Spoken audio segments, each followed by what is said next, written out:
Welcome back. I am Janelle Mulligan. Today I want to talk about the stories in our heads, the narratives that we tell ourselves as we are engaging in relationships, both with our partners, our family, our friends, our employers. This is something we do in every relationship that we have. And we should be, or try to be, aware of from what perspective is that narrative being told. And this is what I mean. There are 5 roles we play in the narratives in our head. And the first is observer. That is a very disassociated state. It is somebody that's just watching everything going on, not making any assumptions, not attributing behavior or words to anything, just watching. And the observer doesn't happen very often, but it happens periodically. It is just where we're being an impartial third party to a situation. The second role that we partake in our heads is the participant.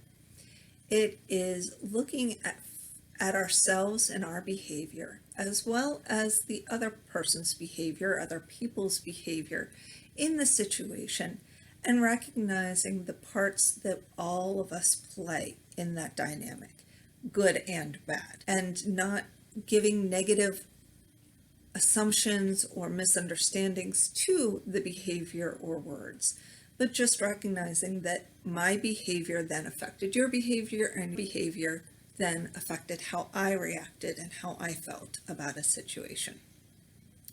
Now we get into the more troublesome types of roles in our narratives that we play. The third one is helpless. Helpless is where we are telling ourselves that the other person's behavior or attributes are fixed.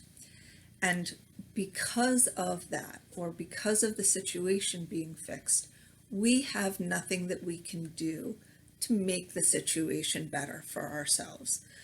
That allows for avoidance of the situation in most cases. The last 2 roles we play are the victim and the villain scenarios in our heads. And the victim scenario is where we exaggerate our innocence. Typically, we tell victim stories and we fail to explain our part in the dynamic, our part in the dance. Sometimes it may be because we're ashamed that we made a mistake as well, and it's easier to make ourselves the victim, that we didn't really do anything wrong here. This is all that person, and here's why I'm such a good person. The other side of that is the villain story. And instead of focusing on your innocence, you're focusing on how bad that other person is, that they came to this situation with negative motives, they were out to get you. It gives you and us the ability to call them names and assume everything came with negative intent. The villain story, to allow ourselves to mistreat the other person in some way, shape, and form. Another way to look at the victim and villain stories are based on different bias as well.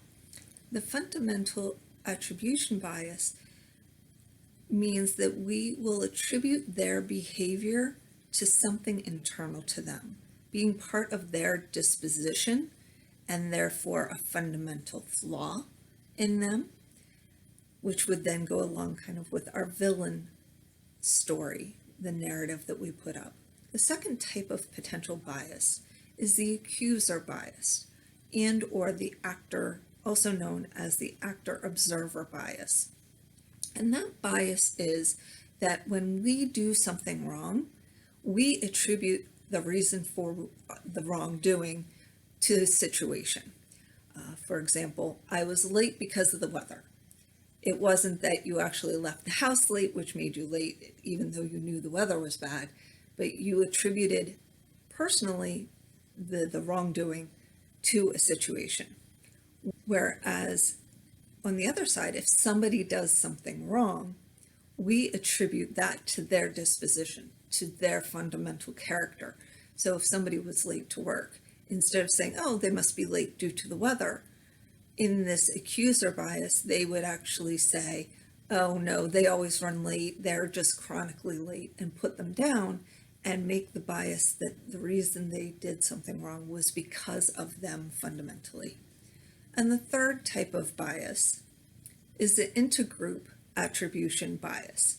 And that bias basically means that we are going to tend to give somebody in the same group as us the benefit of the doubt.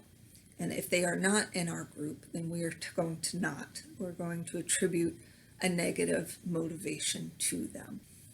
These bias can contribute to our victim and villain stories.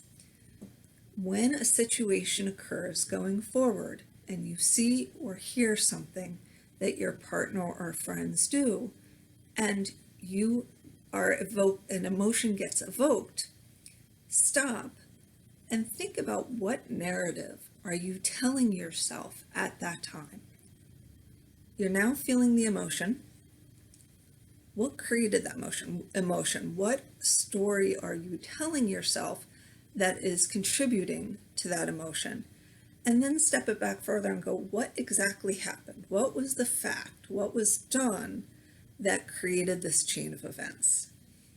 If you would like help to start rewinding and helping hear your internal narrative, go ahead, click the link below, schedule a free 30-minute consult with me, and we'll start talking about the narratives and see how you can then help make a better process and situation going forward when you start understanding your narratives. Have a great day.